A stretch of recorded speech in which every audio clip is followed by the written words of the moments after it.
Sain UU, tasain UU, yang artinya halo Rebahaners dimanapun kalian berada, bagaimana kabarnya? Gimana? Masih suka cari validasi dari orang lain tapi hidup gitu-gitu aja?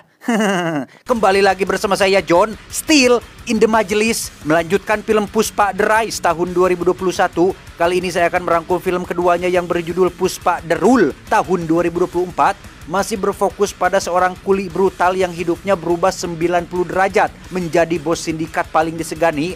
Cerita tentu saja akan semakin seru lagi, sehingga langsung saja pasang handsfree, simetriskan pose serbahan, kencangkan celana dalam, selamat menonton dan cekicrot.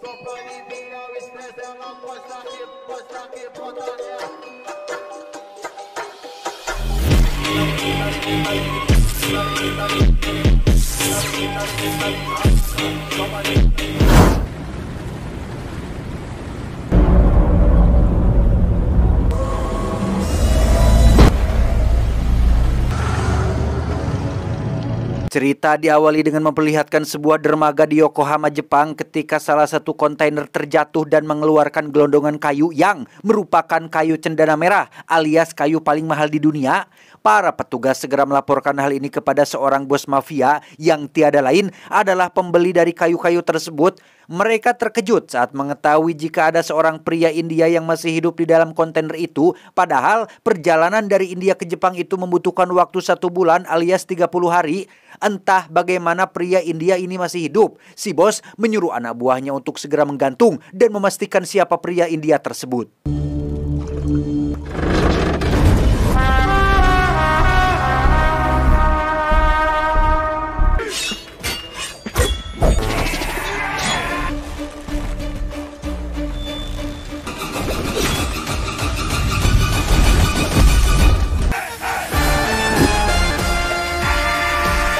Ya, inilah Puspa, tidak pakai titik, jagoan kita semua yang sengaja datang ke Jepang hanya untuk menagih uang yang belum ditransfer, di mana si bos yang merasa menang jumlah dan kampung halaman pun memilih untuk melawan tanpa tahu jika seorang Puspa memiliki fokus, komitmen, dan tekad kuat yang tidak mudah dipatahkan oleh para krocok-krocok kriminal ini.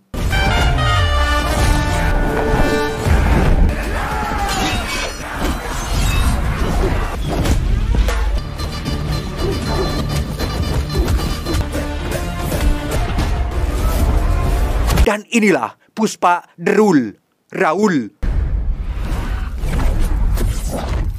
Kembali ke India, lebih tepatnya sebuah desa dan hutan yang menjadi penghasil utama kayu-kayu cendana merah berkualitas. Barangkali Anda sudah lupa, saya perkenalkan lagi dengan sosok Banwar Singh Shekhawat alias kepala polisi setempat yang menjadi musuh bebuyutan Puspa. Saat ini dia menyamar menjadi salah satu kuli untuk mengetahui di mana lokasi anak buah Puspa menebang dan memuat kayu cendana merahnya. Sehingga ketika lokasi sudah didapatkan, Banwar Singh langsung menelepon anak buahnya dan melakukan penangkapan terhadap semua kuli yang ada di TKP. Banwar Singh Shekhawat!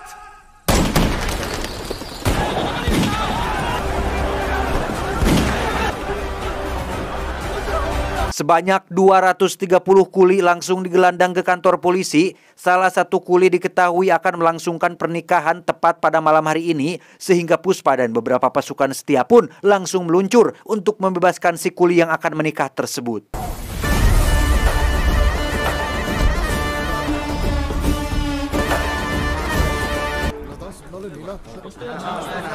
Layaknya ayam sayur yang digoreng dadakan, semua polisi pun dibuat kicep saat Puspa membuat aturan sendiri dengan mengeluarkan si pemuda yang akan menikah tersebut. Di mana Puspa mendadak marah besar saat menyadari ada bekas luka pada tubuh si pemuda yang ternyata tidak hanya dia saja bos yang dalam kondisi seperti itu, melainkan semua kuli yang ada di sana pun mengalami kondisi yang sama gara-gara Banwar Singh Shekhawat yang sudah menyiksa mereka semua. Puspa, naga Shekhawat sir sonaru archon Puspa. Nang enna pana Puspa. Dan sungguh sangat out of the box sekali apa yang Puspa lakukan ketika ia menyuruh semua inspektur polisi untuk pensiun dini dengan akan dibayar full gaji sisa masa bakti mereka, termasuk tunjangan dan uang suap tetek bengek lainnya. Sehingga ketika Banwar Singh dan 2 anak buahnya datang terlambat, kantor sudah kosong melompong dan tidak ada yang tersisa dari mereka satupun. Sir, Puspa எனக்கு மூட்டை கொடுத்திருக்கார் சார். உங்களுக்கு இந்த சாவி கொத்தையும் ராஜினாமா லெட்டர்ஸையும் கொடுத்துட்டு போலாம்னு தான் இருந்தேன். போயிட்டு வரமா சார்? அட்டமா sir?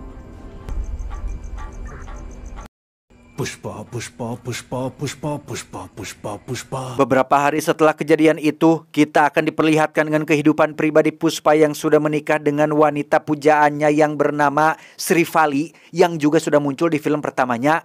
Kebetulan hari ini kota mereka kedatangan tamu terhormat dari pemerintahan, yaitu Bapak Kepala Menteri yang juga sempat dipasok dana partainya oleh Puspa, sehingga beliau mengundang Puspa untuk datang sebagai salah satu tamu yang hadir pada acara tersebut.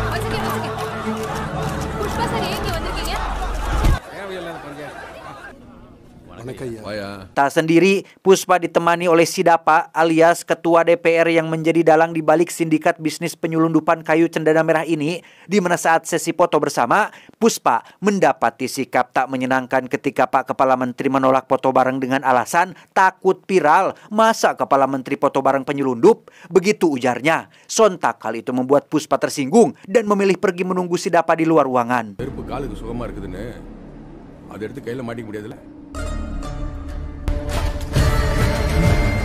Tak lama setelah Sidapa keluar, Puspa pun mengungkapkan kekecewaannya yang bukan kesal karena dihinakan, direndahkan, atau ditolak foto bareng, melainkan karena tidak bisa memenuhi permintaan Sri Vali istrinya yang berpesan agar bisa foto bareng Kepala Menteri. Sehingga lagi, Puspa dengan aturannya pun mengutarakan sebuah ide untuk menjadikan Sidapa sebagai Kepala Menteri baru, menggantikan si sombong yang bangkar warah tersebut.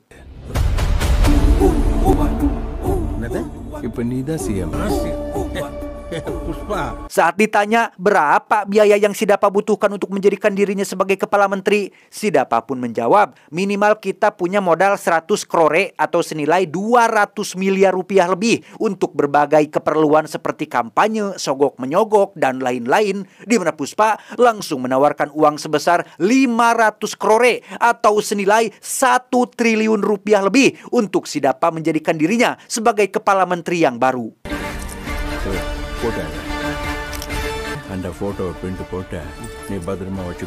Sebagai langkah awal pencalonan diri, Sidapa pun menemui ketua partai untuk meminta dukungan atau support. Awalnya beliau menolak setelah mengetahui ada sosok Puspa di belakang Sidapa. Namun ketika Puspa memberikan hadiah berupa sofa berisi cuan gepokan, si ketua partai pun akhirnya setuju dan akan mendukung penuh Sidapa dalam pemilu yang akan datang.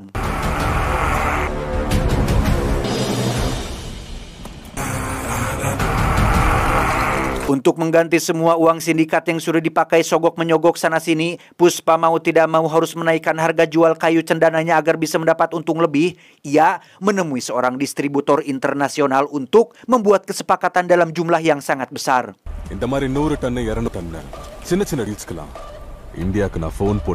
Ketika Puspa memberitahu tentang kenaikan harga per 1 ton kayu cendana merah, si distributor pun langsung tertawa karena merasa punya banyak kenalan yang masih mau menjual dengan harga murah. Namun ketika si distributor menelpon semua relasinya satu persatu, mereka semua menelpon Puspa terlebih dahulu karena semua penyelundup yang ada di India sudah pasti ngambil barangnya dari si Puspa ini.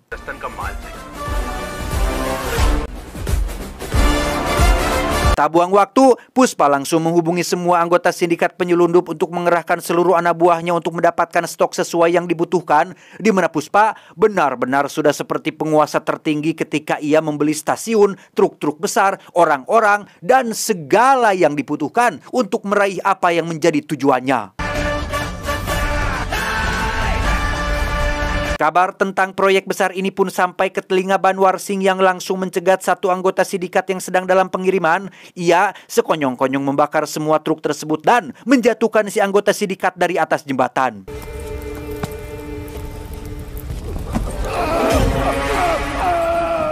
Kematian salah satu anggota sindikat pun menjadi momok menakutkan untuk para anggota sindikat lain yang masih hidup.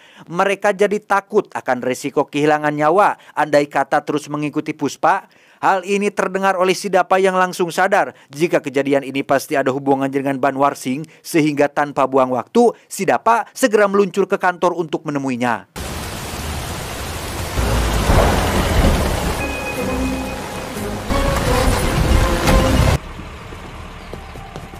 Sir, Sidapa sir.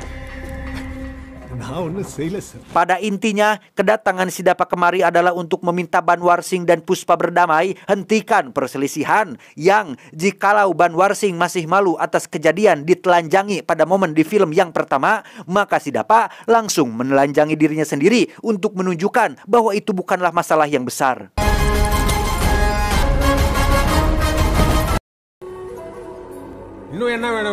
Meski Sidapa sudah bubulucun, Banwarsing tetap tidak mau berdamai dengan Puspa, kecuali Puspa mau meminta maaf secara langsung di hadapan semua orang, baru Banwarsing mau berdamai dan tidak akan mengganggu pengiriman kayu yang sedang berlangsung. Nasta palagaram. Pushpa, sorry. பாட்டு இருக்கு புஷ்பா. empezar எப்பவுமே உனக்கு நல்லதுக்கு தானே சொல்லுவாரு சாமி. Berlokasi di markas utama sindikat para penyelundup, Puspa datang sesuai permintaan Sidapa untuk meminta maaf kepada Banwarsing. Jika bukan karena istrinya yang mendukung permintaan Sidapa, tak sudi bagi Puspa untuk meminta maaf kepada si botak ini.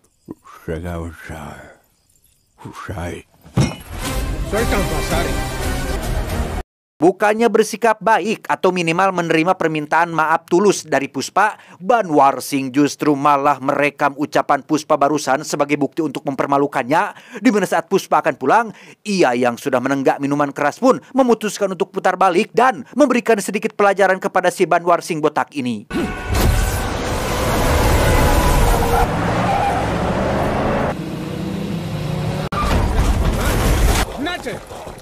Pushpa என்ன பண்ணிட்டு இருக்க?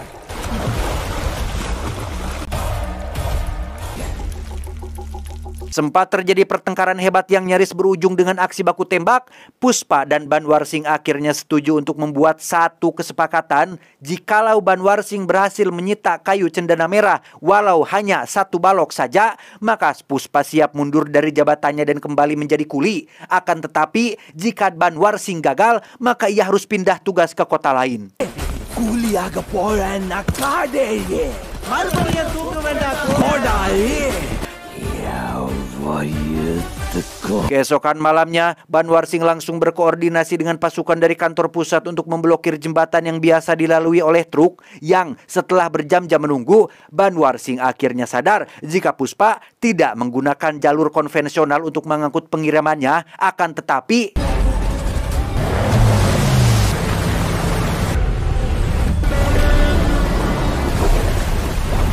ya, rombongan Puspa menggunakan jalur sungai yang sedang saat untuk bisa sampai di lokasi yang dituju, di mana Banwarsing dan pasukan yang mengetahui hal itu pun langsung melakukan pengejaran. Namun Puspa sudah menyiapkan dua rencana untuk melakukan pencegahan, yaitu rombongan gajah untuk menghalangi jalan dan petugas bendungan yang sudah disuap untuk mengalirkan air. வண்டியெல்லாம் கும்பலா தாண்டி போயிட்டு இருக்கு sir.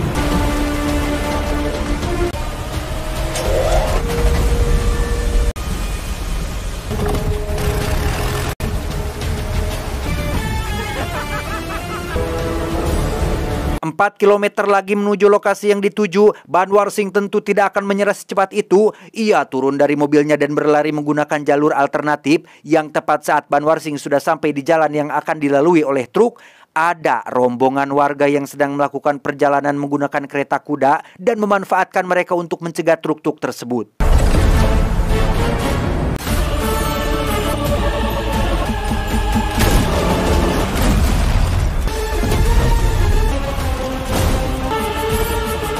Ya, Banwarsing berhasil menyita semua kayu milik Puspa dan melakukan wawancara kecil dengan para wartawan. Namun yang ia tidak sadari adalah semua kayu-kayu tersebut ternyata adalah kayu jenis sandra, alias kayu yang mirip cendana tapi hanya berwarna merah di bagian luarnya saja. Lantas, di manakah kayu cendana yang asli?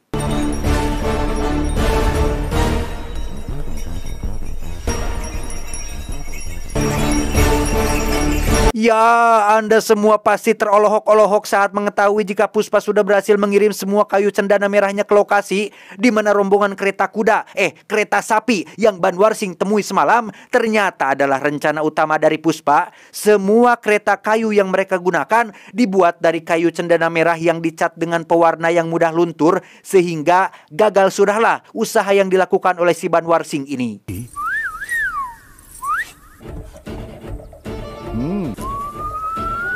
Sir காதுல பூ வச்சுக்க சொல்றான் sir. Tak lama, anak buah Banwar Singh pun membawa satu kereta kayu yang berhasil mereka sita semalam. Sesuai kesepakatan di awal, andai kata Banwar Singh berhasil menyita walau hanya satu balok saja, maka Puspa akan dinyatakan gagal. Tetapi itu bukanlah perkara besar, bosku. Karena Puspa tentu sudah menyiapkan semuanya dengan sangat matang, dan di bagian bawah kereta kayu tersebut sudah diletakkan sebuah peledak yang siap diledakkan kapan saja, sehingga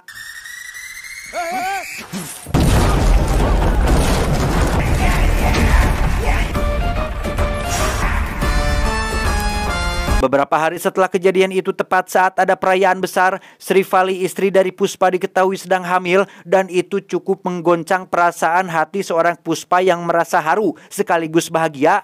Di mana pada saat yang sama, keponakan Puspa yang bernama Kajol pun diganggu oleh beberapa pemuda yang berdandan sesuai acara perayaan, yang tepat saat mereka akan melakukan tindakan tidak senonoh kepada Kajol, tiba-tiba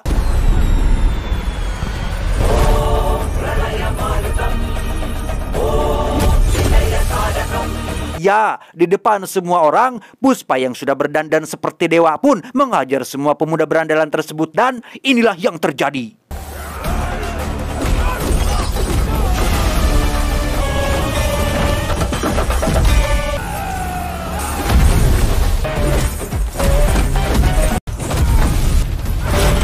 Tak lama, muncullah Manik alias ayah kandung dari Kajol yang merupakan saudara tiri Puspa yang sejak di film pertama selalu bersikap ngewa terhadap Puspa. Bukannya berterima kasih karena putrinya sudah diselamatkan harga diri dan kesuciannya, Manik justru malah memarahi Puspa yang dianggap sebagai anak haram dari ayah mereka karena lahir dari ibu yang tidak sah, yang jika saja Srivali dan ibunya tidak segera menenangkan Puspa, entah apa yang akan terjadi kepada si Manik ini.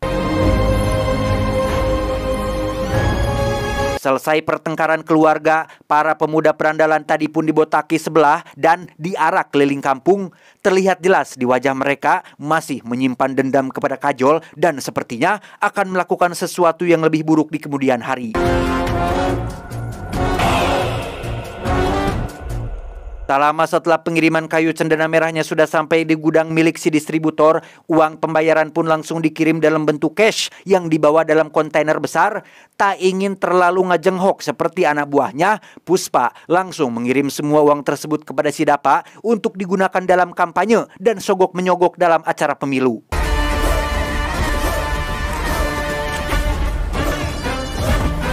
Singkat cerita, si Dapa akhirnya terpilih menjadi kepala menteri yang menguasai hampir 29 negara bagian di India. Tidak langsung pergi ke kantor barunya atau menemui masyarakat untuk menerima ucapan selamat, si Dapa menemui Puspa di rumahnya untuk memenuhi keinginan Srivali yang ingin foto bareng dengan kepala menteri. நான் போட்டோ கேட்டதுக்கு சிஎம் ஏமாத்தி வச்சிருக்கேன். ஏன் சாமி இப்படி பண்ண?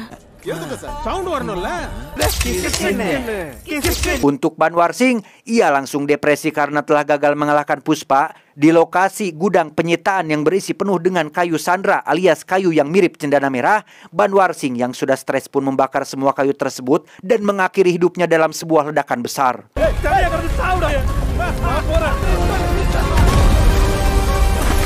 Beberapa waktu setelah musuh bebuyutan Puspa mati, si Dapa pun menjadi kepala menteri dan menjadi backingan kuatnya dalam bisnis ini. Puspa kembali diterpa musibah saat Kajol keponakannya diculik oleh pemuda berandalan yang waktu itu. Mereka meminta Manik menyiapkan uang sebesar 2 crore atau 4 miliar rupiah lebih, dan tebak kepada siapa dia meminta bantuan?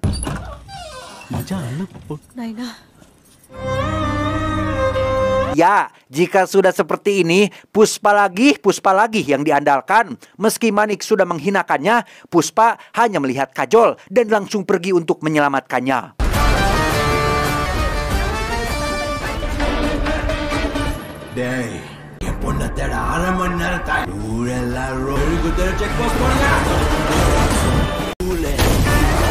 Puspa mengerahkan semua masyarakat untuk melakukan pencarian di setiap sudut kota, termasuk memblokir jalan masuk dan keluar. Hal ini sampai ke telinga si Dapa dan ketua partai yang merasa jika Puspa sudah berlebihan dan terlalu seenaknya sendiri dalam membuat peraturan.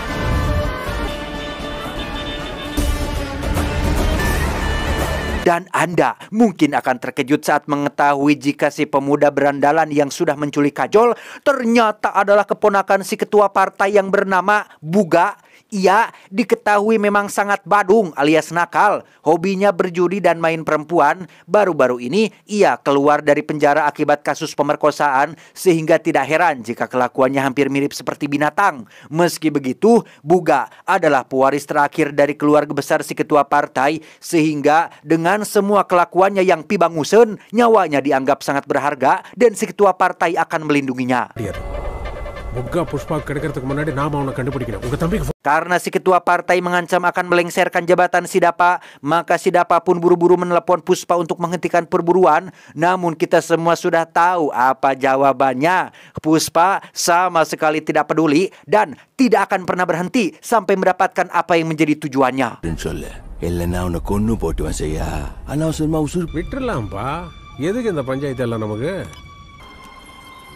Tak lama setelah telepon dengan Sidapa ditutup, Puspa mendapat telepon lain yang berasal dari Buga. Dan sungguh sangat besar sekali nyali si jangkar kehet Buga ini yang berani berbicara langsung dengan Puspa, meminta uang tebusan yang dinaikkan menjadi 10 krore atau setara 20 miliar rupiah lebih. Yang karena Buga meminta Puspa datang sendirian, maka ia pun langsung menjabadinya.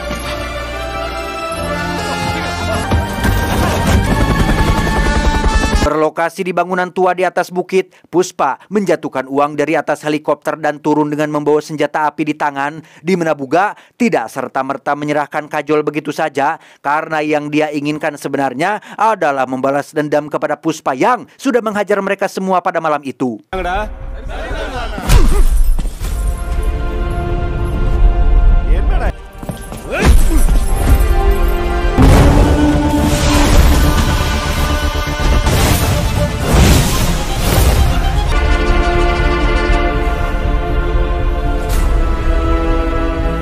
Tak lama, muncullah beberapa preman sahabat Buga yang sengaja diundang untuk menyaksikan momen ini. Mereka adalah para preman yang di film pertama sempat Puspa hajar juga. Sempat menunjukkan ketakutan dan kengerian. Preman ini ternyata hanya pura-pura saja, karena ternyata... யார்கிட்ட விளையாடுங்கன்னு தெரியுதா? உசுரோட வீடு போயிடுவீங்களா? Ya, si preman ternyata pura-pura takut padahal ingin ikutan menghajar Puspa. Bercermin dari film pertama ketika Puspa tidak diikat kakinya, mereka pun mengikat kaki dan tangan Puspa agar tidak bisa apa-apa. Mereka memukuli dan menendang Puspa sampai benar-benar puas, bahkan membawa kajol ke hadapannya untuk menyaksikannya secara langsung saat mereka akan melecehkannya. Dalam momen ini, Puspa benar-benar tidak berdaya dan hanya bisa terdiam menyaksikan keponakannya akan ditelanjangi. Namun ketika para preman ini sedang tertawa bahagia dan kesabaran Puspa sudah benar-benar habis, iya, nying, disinilah Puspa menunjukkan kemarahannya.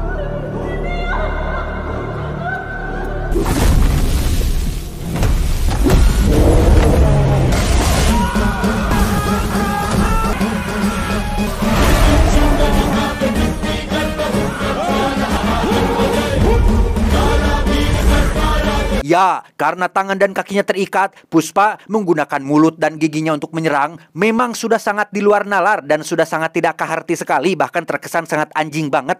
Namun dengan modal kemarahan dan tekad yang kuat, apapun bisa terjadi.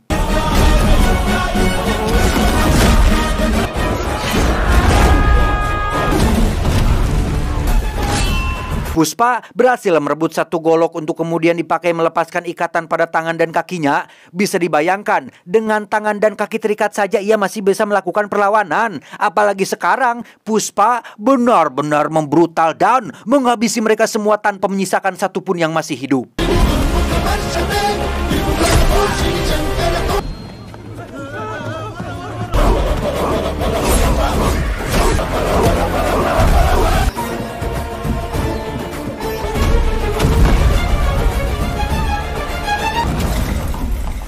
Saat Puspa akan menghabisi orang terakhir yaitu si Buga, muncul anak buah Puspa sesuai perintah dari Sidapa. Meski sudah diperingatkan bahwa ini akan mempengaruhi bisnis dan relasinya, Puspa sama sekali tidak peduli dan tetap menghabisi si Buga dengan sangat keji.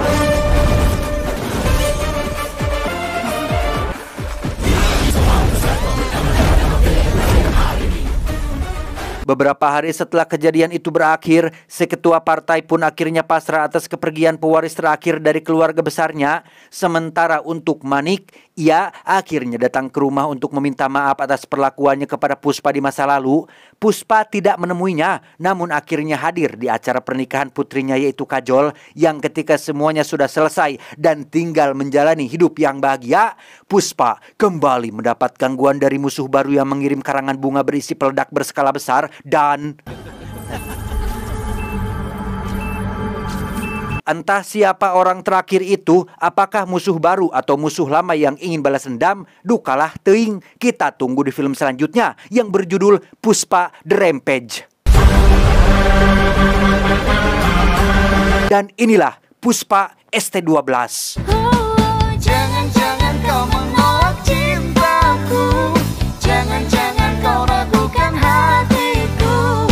Ku kan selalu setia menunggu untuk jadi pacarmu. Tamat ending yang sangat mengpuspahiangkan. Pesan yang bisa kita ambil dari film Puspa kedua ini adalah kekuasaan adalah amanah yang berat. Itu akan menjadi hinaan dan penyesalan di hari kiamat, kecuali bagi orang yang mendapat kekuasaan tersebut dengan haknya alias jujur dan melaksanakan kewajibannya pada kekuasaannya itu. Ingat, jabatan adalah sesuatu yang menakutkan. Saya John mewakili jajaran direksi yang bertugas mengucapkan terima kasih dan sampai jumpa di video selanjutnya. Adios, korek kuping anak gajah. Cuau, cuau, cuau.